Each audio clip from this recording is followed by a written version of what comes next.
আচ্ছা, দীঘা যাওয়ার পথে ট্রেনে বসে সময় কাটানোর জন্য এই কাজটা নিয়ে গেছিলাম।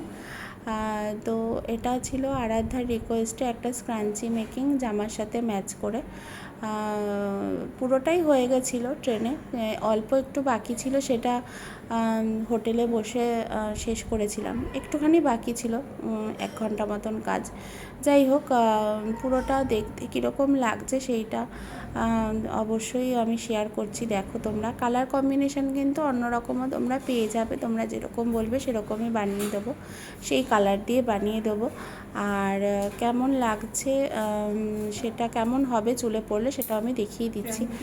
আর এটা তোমার আমার চুলটা খুবই ছোট, সেই জন্য একটু বাঁধতে অসুবিধা হচ্ছিলো। এবার তোমরা তোমাদের চুলটা জাস্ট হাত খোপা করে তার মধ্যে এটাকে লাগিয়ে দিলে পুরো গাজরার মতো এটা বসে থাকবে, স্ক্রাঞ্চি যেটাকে বলে আর কি, স্ক্রাঞ্চির মতন। এটা খুব সুন্দর লাগবে, এটা দিয়ে তোমরা নর্মাল চুলও বেঁধে নিতে পারবে। টাটা।